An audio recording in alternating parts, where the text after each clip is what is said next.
ciel l'acclame, les anges proclament, ô gloire à Dieu, au roi des cieux, à tout jamais, ô sainte nuit, alléluia.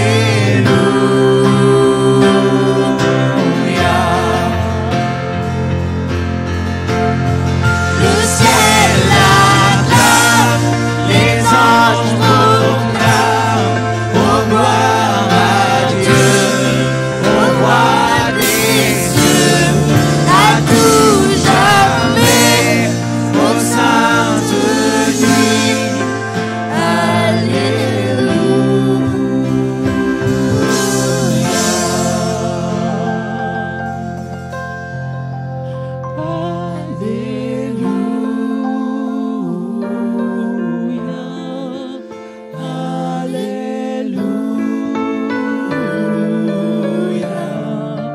Jésus le Sauveur du monde est venu.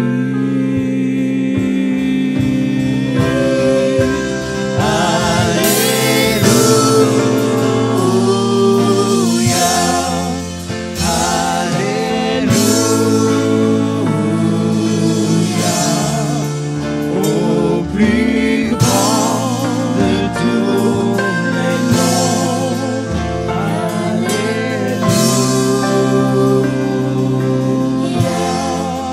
Tu es le plus grand des noms, alléluia.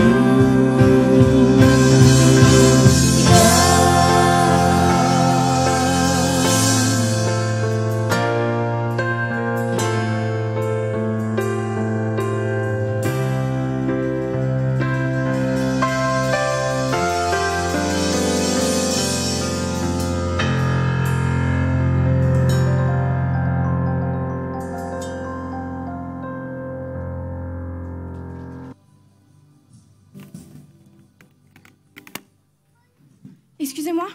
Pardon. Vous auriez une bougie? Pardon? Vous auriez une bougie pour moi? Excusez-moi, est-ce que vous auriez une bougie? Pardon de vous déranger. Vous auriez une bougie? Pardon, j'aimerais une bougie. Est-ce que vous sauriez m'aider? Saint-Rémy? Oui. Très bien, merci beaucoup. Bonne journée à vous. Bon courage. Bonne fête.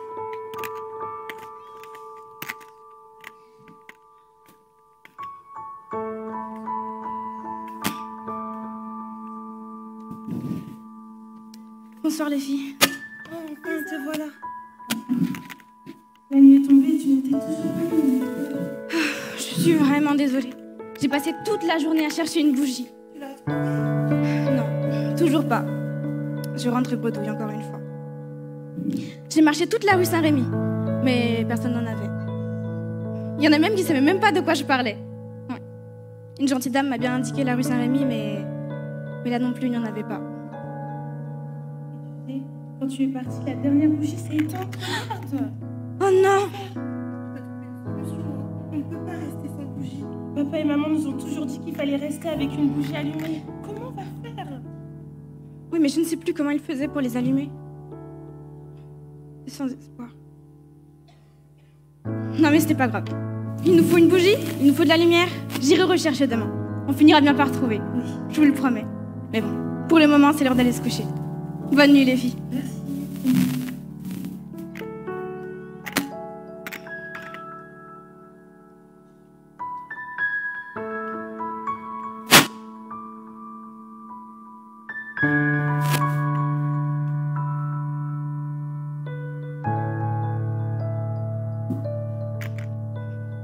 Allumer une bougie. Il n'y a plus de lumière dans la maison, je ne sais pas quoi faire. J'ai beau être la plus grande, j'ai aucun souvenir de comment est-ce qu'il faisait. Allumer une bougie. C'est peut-être aussi simple que des allumettes, mais j'en ai pas. Et bon, une bougie, oui, mais il nous faut de la lumière. Bon, c'est pas grave. On va bien finir par y arriver. Cette histoire n'était pas vaine. Aujourd'hui, c'est sûr, je trouverai ma bougie.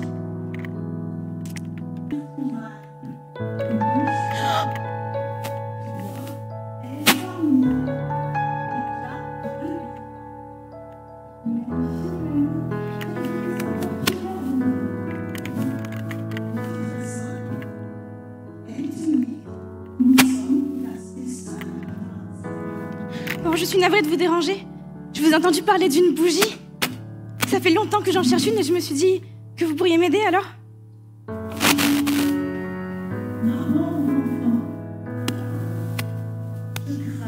Malheureusement, vous n'ayez point assez d'argent pour vous procurer une bougie telle que celle. Oh, mais je suis prête à y laisser tout le salaire du mois s'il le faut. Pourquoi faire une telle chose?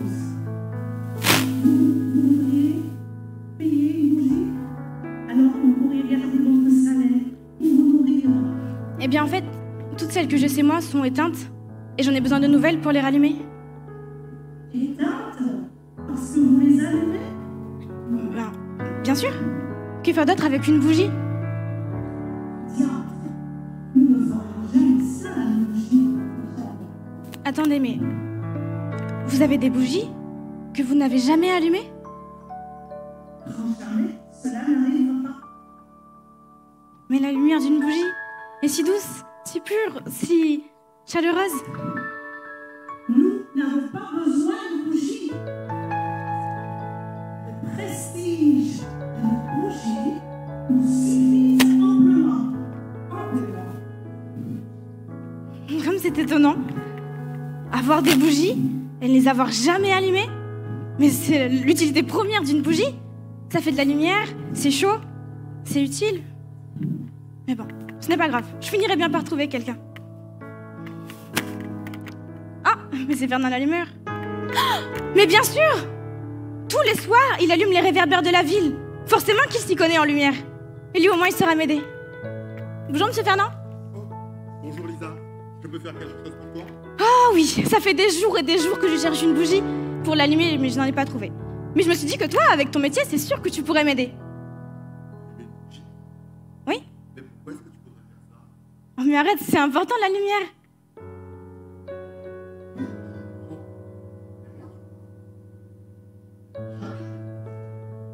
Je peux passer dans tous les couleurs. Allumer, gilet. Je l'ai fait hier soir. Je le ferai ce soir et je le referai encore demain soir. Je le fais parce que c'est mon métier. Et toi? T'exagères, c'est génial la lumière. Et regarde, grâce à toi, toutes les rues sont éclairées la nuit. Oui, mais c'est sans fin. Tous les jours que tu fais au crépuscule, je dois m'y atteler encore et encore. Je le fais par tous les temps. Qu'il fasse beau, qu'il pleuve, qu'il vente. Et qu'il neige comme aujourd'hui, c'est encore pire. C'est un calvaire pour mes doigts qui gèlent. C'est terrible pour moi. De la lumière, oui, mais à quel prix? Enfin, une bougie. Je peux prendre la mienne. Elle est éteinte depuis longtemps. Mais moi, je sais. C'est vrai que c'est épuisant. Ça fait seulement des jours, quelques jours que je cherche une bougie. J'en ai trouvé une. Mais si Fernand, même Fernand n'a pas réussi à la garder allumée, est-ce que moi j'y arriverai?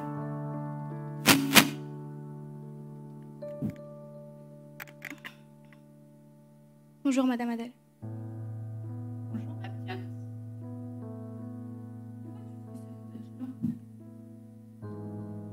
Dites, vous avez déjà eu une bougie allumée, vous? Quoi? Vous avez déjà eu une bougie allumée, vous? Une bougie. Oh oui, la lumière à ma bougie.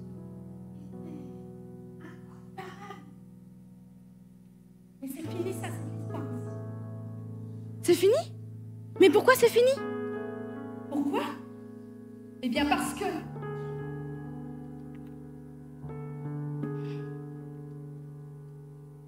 Parce qu'un jour, j'ai tout perdu. Tout ce que j'avais. Mon travail, mes amis, ma famille. Je me suis retrouvée toute seule, sans le sou, sans plus de dignité. Il ne me restait que cette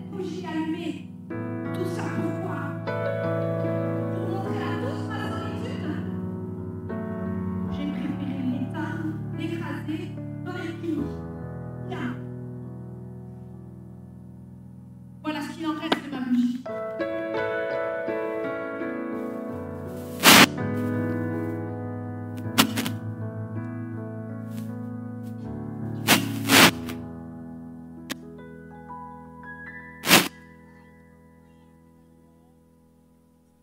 Je commence à en avoir marre.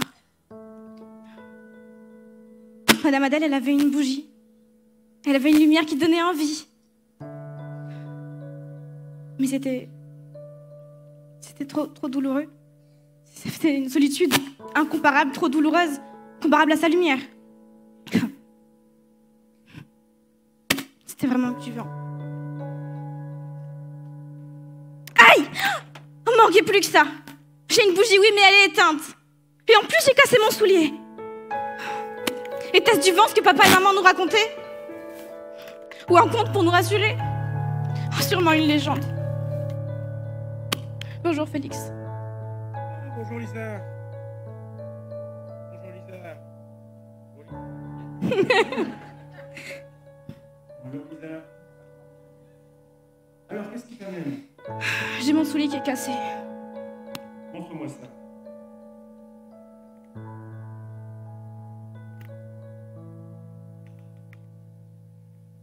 Ah oui. Écoute, assieds-toi là, je vais m'en occuper.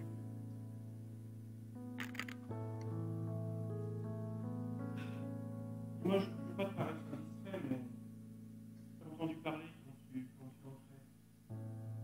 Cette histoire de légende. Est-ce que tu peux m'en dire? Eh bien, c'était une histoire que papa et maman nous racontaient souvent. C'était génial de nous parler de... Oh, et puis non, ça ne sert à rien. Mais si, vas-y, raconte-moi, je suis content de partager ce que... Eh bien, dans 2 jours, c'est Noël. Et nous, chaque Noël, on allumait 5 bougies. Une pour chaque membre de la famille. Et papa nous lisait un texte merveilleux qui nous parlait d'une lumière qui était venue dans le monde. Il nous disait que cette lumière pouvait sauver et qu'elle pouvait tout changer. C'était merveilleux. Mais je crois que j'étais trop petite. Je n'ai pas bien compris. Mais non, c'est pas une légende.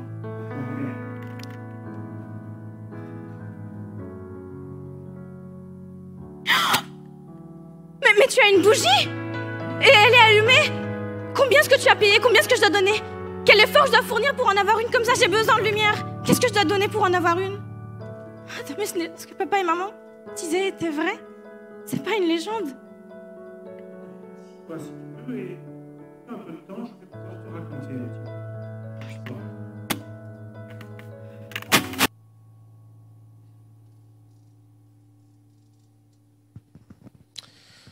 Il me semble que le texte dont parlait Lisa, du souvenir de son papa, c'est le suivant. Je suis la lumière du monde.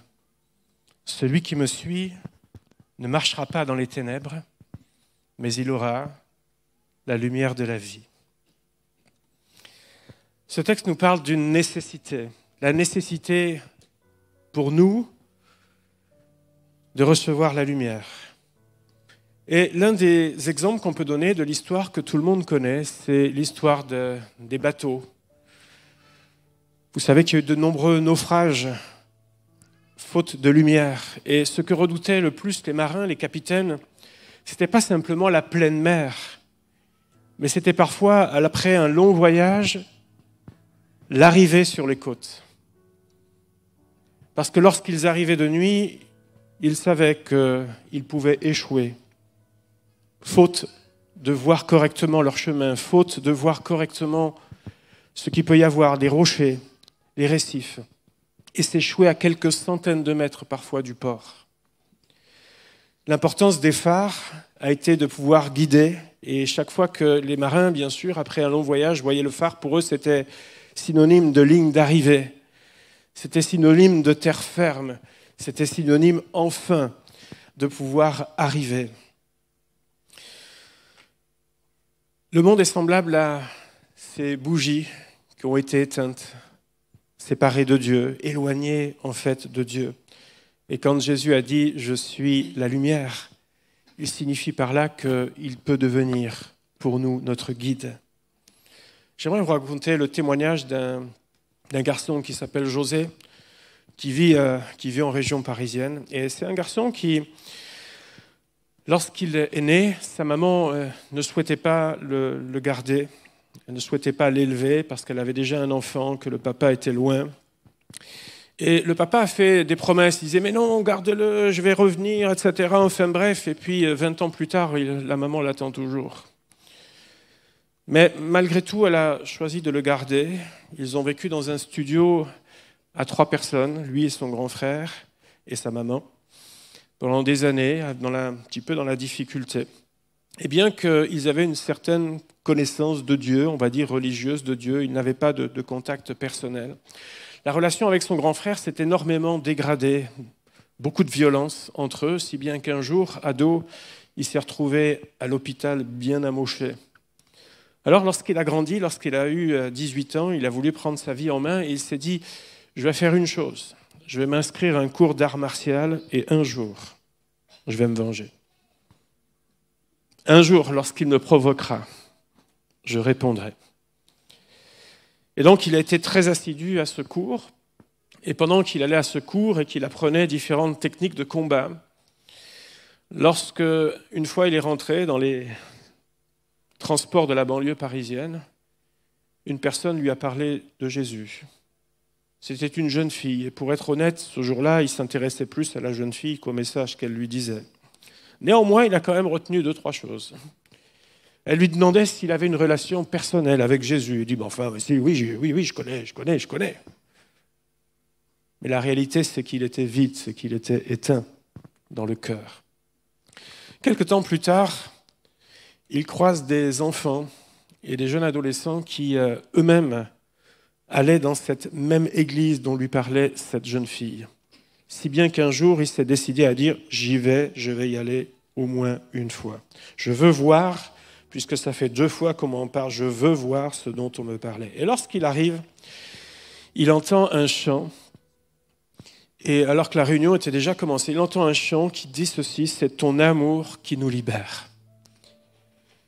Et lorsqu'il a entendu ces paroles, et qu'il a vu un tas de personnes en train de louer, d'adorer Dieu, et chanter ce chant, c'est ton amour qui nous libère, il a voulu savoir comment Jésus libère. Il est resté pour entendre comment Jésus fait quelque chose dans la vie de quelqu'un. Et en découvrant qui est Jésus, il a compris que parce qu'il avait été pardonné lui-même, il pouvait pardonner son frère. Ce n'était pas pour lui comme une obligation, mais c'était devenu quelque chose de normal et naturel dans sa vie, parce que Jésus lui avait accordé un grand pardon dans sa vie. Lui qui était éloigné, lui qui était éteint, il a lui-même fait le choix de pardonner. Pour lui, aimer, ce n'était pas un effort supplémentaire, mais il avait compris que parce que Jésus l'avait aimé, il pouvait aussi aimer les autres. Et Jésus est devenu ainsi, pour sa vie, vraiment l'espoir d'un changement, l'espoir que sa vie pouvait être totalement différente. L'espoir, c'est d'abord une promesse, bien-aimée. Une promesse que les prophètes nous ont relatées, où il nous est dit dans plusieurs passages, plusieurs prophètes ont annoncé la venue de Jésus.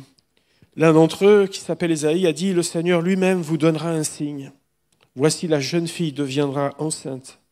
Elle enfantera un fils et on lui donnera le nom d'Emmanuel, ce qui signifie Dieu avec nous. » Il a aussi dit « Un enfant nous est né, un fils nous est donné, et la domination reposera sur son épaule. On l'appellera admirable, conseiller, Dieu puissant, Père éternel et prince de la paix. » Beaucoup de prophètes ont annoncé la venue de Jésus comme étant une nécessité pour l'humanité.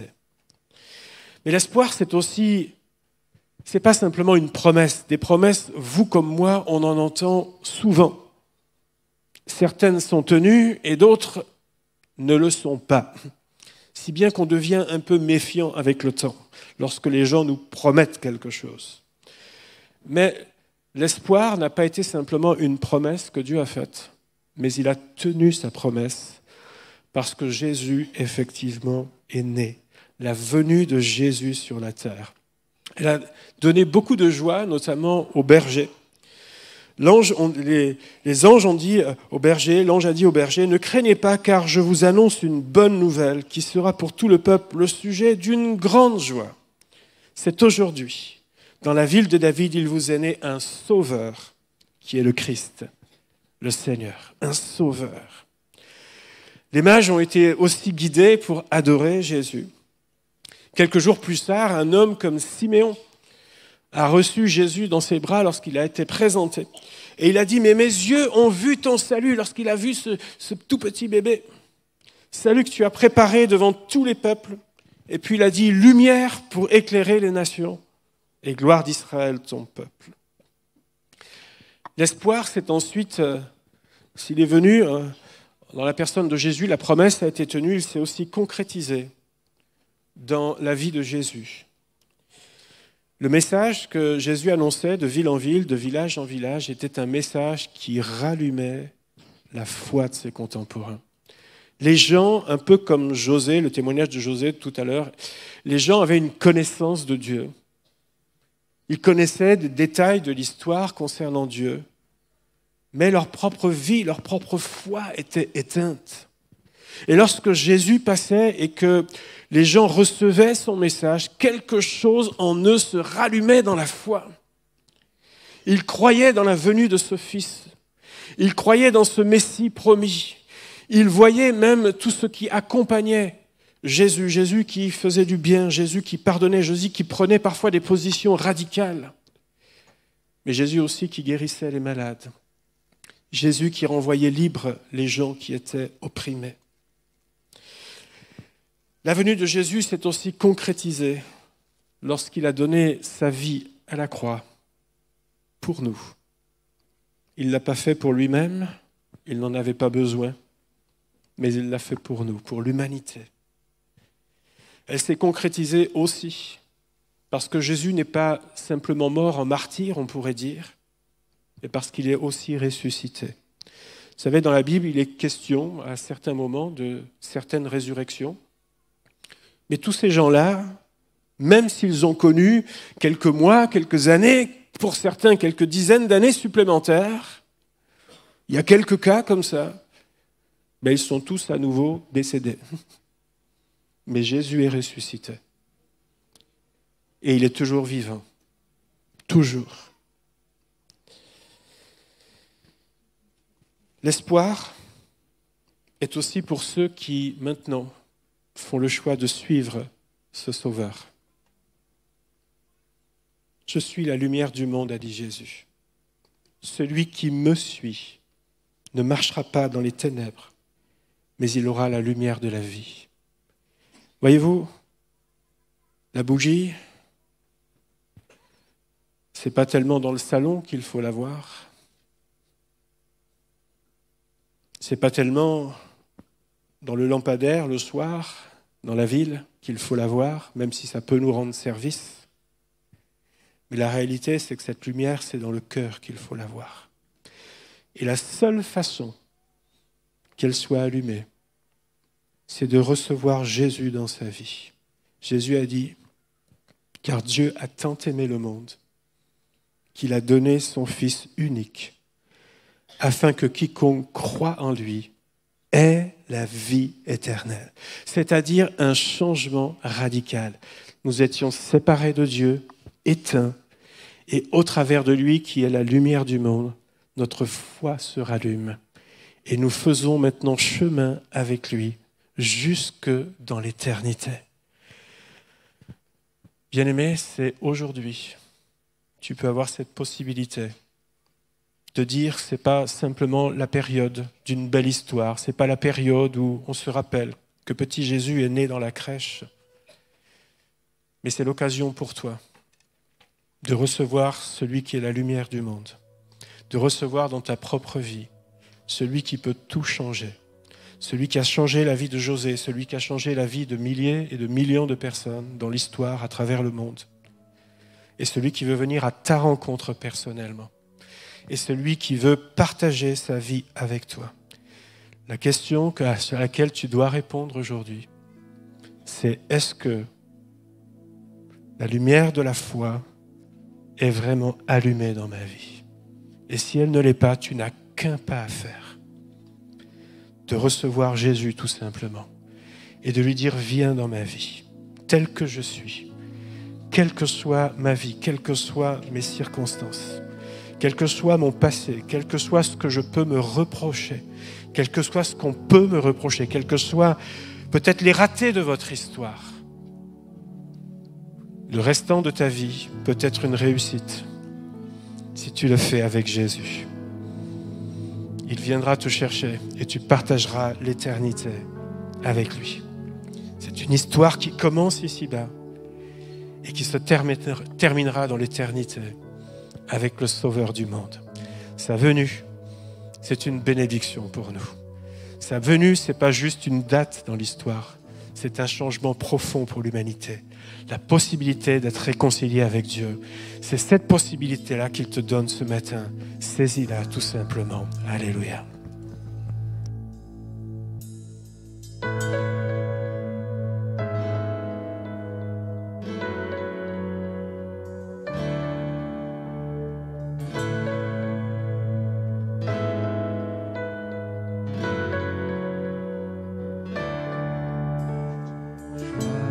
Ciel, paix sur la terre, un sauveur nous est né.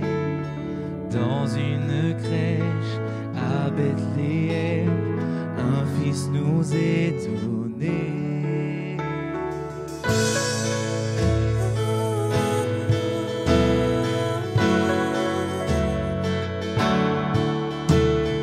En plein hiver, dans nos ténèbres, sa lumière a jailli.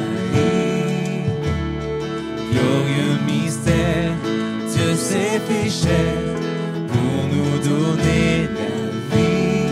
Voici Noël, trouvons l'espoir dans ses yeux. Voici Noël, oh quel présent merveilleux.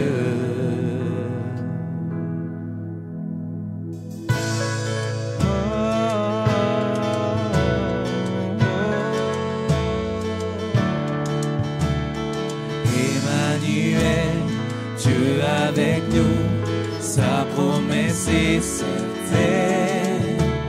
Sauveur fidèle, Seigneur de tout, sa gloire est sans pareil. Voici Noël, trouvons l'espoir dans ses yeux. Voici Noël, oh quel présent merveilleux. Voici Noël, contemplons le Fils de Dieu. Voici Noël, joignons-nous au chant des cieux. La vérité, le chemin et la vie, célébrons le Messie. Voici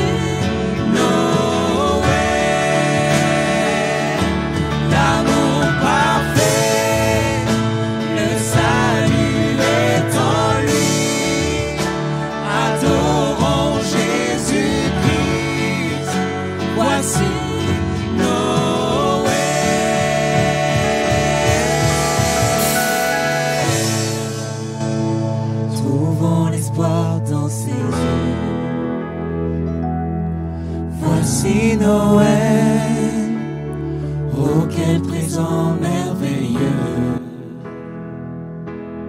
Voici Noël, contemplons le Fils de Dieu. Voici Noël,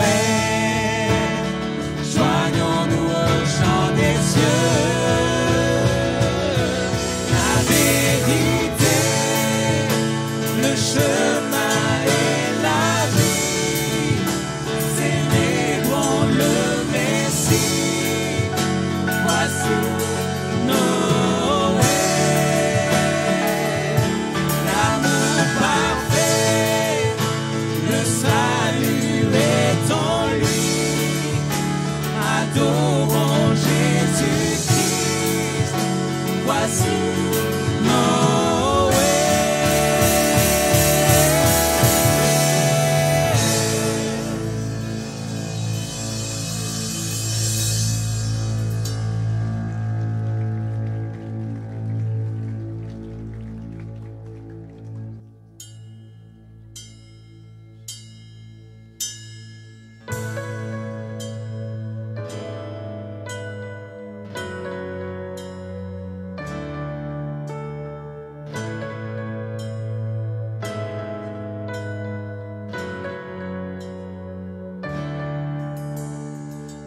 dans le ciel, paix sur la terre, un sauveur nous est né. Dans une crèche à Bethléem, un fils nous est donné.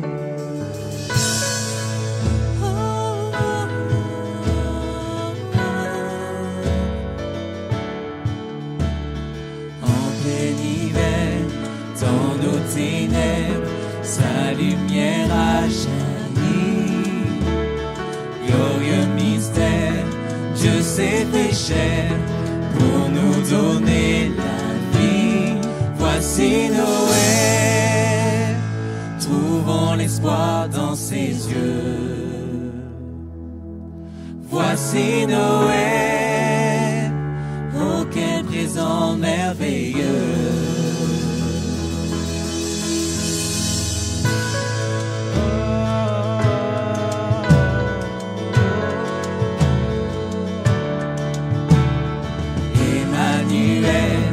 Dieu avec nous, sa promesse est certaine. Sauveur fidèle, Seigneur de tout, sa gloire est sans pareil. Voici Noël, trouvons l'espoir dans ses yeux.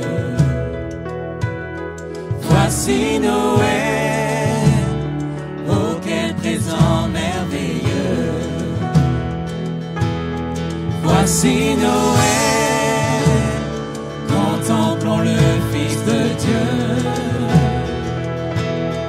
Voici Noël, joignons-nous au chant des cieux. La vérité, le chemin et la vie, célébrons le Messie. Voici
Voilà, joyeux Noël à tous!